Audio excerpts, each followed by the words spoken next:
आपको सुना मैं। नंद जी के लाला भयो है। ऐसा हमारे पूज्य नाना जी पंडित श्री कृष्णलाल शास्त्री जी बहुत अच्छे व्रज साहित्य के विद्वान थे। वो हमको बड़ी कथाएं सुनाया करते। मोते कहते बोले लाला एक बात बता। मैंने कि हाँ। ठाकुर जी जन्मे देवकी के यहाँ। मैंने जी। तो फिर यशोदा के यहाँ जावे को ये औचित्य कहो। 11 वर्ष के काजे गए, फिर लौट के वहीं देवकी के पास आए गए। मैंने नाना जी आप ही बताओ। तो हमारे नाना जी एक बड़ी सुंदर कथा सुनाया करते कि नंद बाबा के कुल पुरोहित हैं श्री सांडिल्य मुनि। इसलिए हमारे ब्रजमंडल में सांडिल्य गोत्रीय ब्राह्मण अधिक मिलेंगे और सनाड्य ब्राह्मण जिनको कहते हैं खूब मिलते हैं। तो सांडिल्य मुनि जो हैं ये नंद बाबा के कुल पुरोहित हैं। सब लोग इधर देखो, ध्यान से श्रवण करो। नंद बाबा समय समय पर यज्ञ अनुष्ठान कराते रहते हैं कि क्यों? कि हमारे वंश को वर्धन हो, हमारे वंश में कोई ऐसा बालक आवे जो हमारी पीढ़ी को आगे लेके चले। और पीढ़ी को आगे लेके चले वह बालक को संकल्प काय भाव से करें? बोले विष्णु आराधनार्थाय। जैसे लोगों के चित्त में भाव होता है कि हमारी संतान हो, उससे हम क्या उम्मीद करते हैं, क्या एक्सपेक्ट करते हैं? बड़े होकर के पढ़ लिख के विद्वान बने, हमारे वंश को आगे बढ़ावे, हमारी संपत्ति को आगे बढ़ावे, हमारा नाम रोशन करे। लेकिन नंद बाबा की उम्मीदें कुछ और हैं। क्या उम्मीदें हैं? 9 लाख गैया हैं नंद भवन में। मेरे बाद इनकी सेवा कौन करेगो? इनको गोबर कौन उठावेगो? इनको चरावे कौन जावेगो? तो गैयान की सेवा के काज एक ग्वारिया चाहिए। हमारे घर में बिन बुलाए संत आते रहे में, उनको प्रणाम करवे वारो, दक्षिणा करवे वारो, उनकी सेवा करवे वारो, संत सेवा हरिजनन की सेवा करवे वारो एक सेवक चाहिए।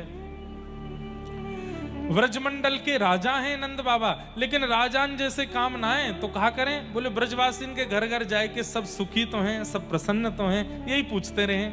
तो मेरे बाद कौन पूछेगो? और इन ब्रजवासीन की चरणन की धूल में सदा लौटवे को काम कौन करेगो?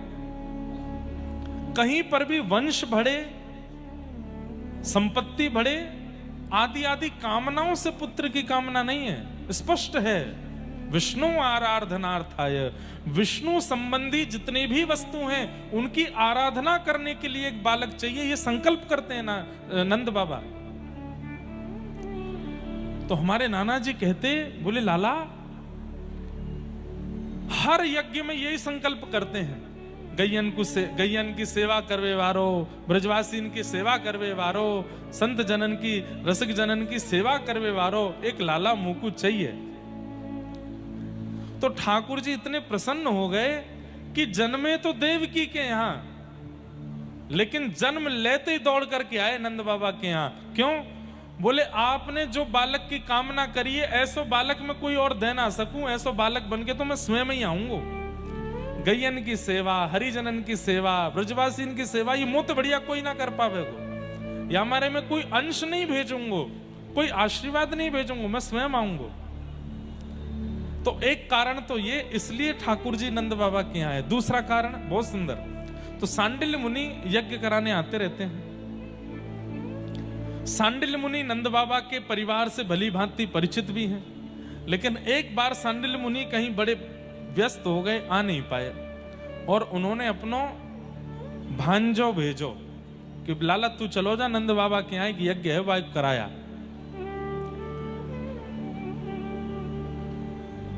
नंद बाबा यशोदा मैया सहित प्रणाम करें, और जैसे ही प्रणाम करें तो यशोदा मैया घूंघट में हैं। अब ये ऐसी भी बात है कि नंद बाबा उम्मीद छोड़ चुके हैं कि अब हमारे लाला होएगा, क्योंकि यशोदा मैया 80 वर्ष की है गई, नंद बाबा भी 80-85 के आसपास के हैं। अब बस ये है कि कोई बात नहीं, यज्ञ करते रहो, अनुष्ठान करते रहो। तो वाह भाव से यज्ञ है। अब संतान के लिए यज्ञ नहीं था, संतान के लिए यज्ञ करनो नंद बाबा ने 10 वर्ष तक छोड़ दियो, क्योंकि अब उनको लगी कि अब शायद नहीं होएगा। तो जब सांडिल्य मुनि के भांजे आए और नंद बाबा और यशोदा मैया ने जब प्रणाम किया, तो यशोदा मैया घूंघट में है। तो नंद बाबा प्रणाम करके गए। अब नए नए ब्याह करें ना तो एक संग प्रणाम करें, लेकिन जब समय निकल तो चलो जाए ना तो पति पहले कर जाए, फिर पीछे थोड़ी देर बाद पत्नी आवे वो करे, ऐसा होवे बाद में। नए नए तो संग ही करेंगे सब जगह। तो नंद बाबा प्रणाम करके बैठ गए, बतिया रहे, कुछ बात कर रहे। इतने में यशोदा मैया आई। तो यशोदा मैया 16 श्रृंगार करके हमेशा रहे में और घूंघट में रहे में। जैसे ही आए करके प्रणाम करी तो सांडिल्य मुनि के भांजे को लगी इनके घर की कोई नई बहू है, और प्रणाम करते ही माने आशीर्वाद दियो, पुत्रवती भव चिरसौ भाग्यवती भव। यशोदा मैया उनसे तो कुछ नहीं बोली, नंद बाबा ते घूंघट उठा के बोली, इनते कह दो ऐसो आशीर्वाद ना दियो करें जो है ना सके। तो नंद बाबा सांडिल्य मुनि के भांजे बोले, कहा कह रही हैं? अरे बाबा जी मेरी घरवारी है। अच्छा आपकी घरवारी है? मुंह को तो लगी कोई नई बहू होगी, मैंने तो ऐसे ही जान के आशीर्वाद दियो। अब हमने प्रतीक्षा तो बहुत करी, यज्ञ भी बहुत किए, लेकिन अब ठाकुर जी की इच्छा ना है तो कोई संतान भई ना है, तो अब हमने वहां उम्मीद से यज्ञ करने बंद कर दिए। अब तो बस विष्णु प्रसन्नता के लिए हम करें। लेकिन सांडिल्य मुनि को भांजो नैष्ठिक ब्राह्मण बोलो, नंद बाबा एक बात सुनो। बोले कहा, मोहते निकरी है पुत्रवती भव, तो पुत्रवती भव होंगी ये। चाहे आपकी कुंडली में संतान नहीं हो, चाहे आपके घर में संतान नहीं हो, पर इनके यहां संतान होएगी होएगी होएगी। बोले ऐसा कैसे, ऐसा क्या? बोले ब्रह्म वाक्यम जनार्दनम, ब्राह्मण को बोलने की देरी होती है, उसको पूरे करने की जिम्मेवारी तो ठाकुर जी की होती है। अब मुंह से निकली है तो पूरी ठाकुर जी करेंगे।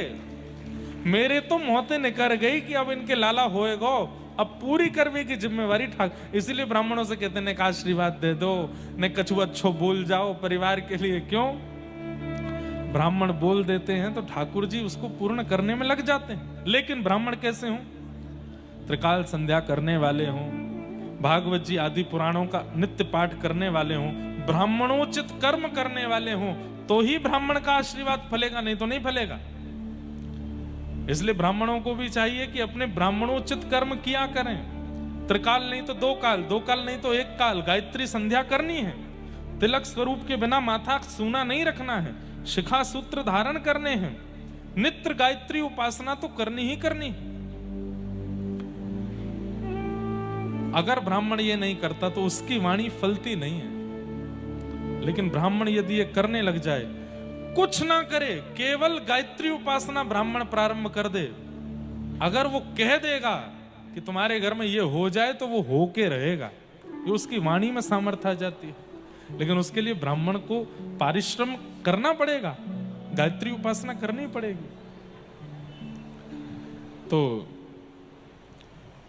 सांडिल्य मुनि के भांजे आशीर्वाद देकर के गए, बोले कि मैया अब तो पुत्र होएगो।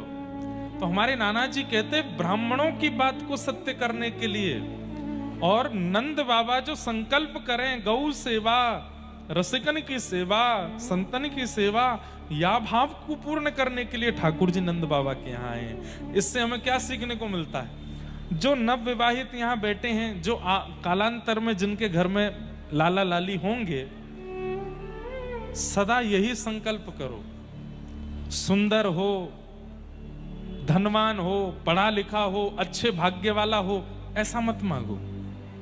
ऐसा मांगो गौ सेवा करवे वारो हो, संतन की सेवा करवे वारो हो, रसिकन की सेवा करवे वारो हो, महापुरुषन की सेवा करवे हो। वहां के जन्म के बाद हमारे घर में विश्व भर के संतन को आगमन प्रारंभ हो जाए, हमारे घर में गैया आ जाए, हमारे घर में नित्य ठाकुर जी की प्रिय वस्तु आवे लग जाएं, ऐसो भगवत भक्त हमारे घर में जन्म ले, ये मांगो।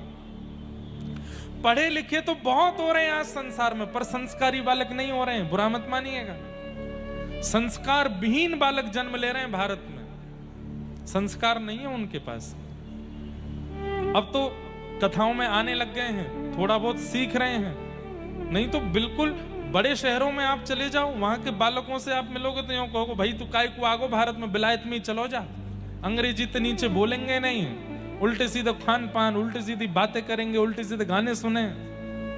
संस्कार पढ़े लिखे बहुत हैं, 90% से ऊपर ही आ रहे हैं उनके, पर संस्कार में शून्य।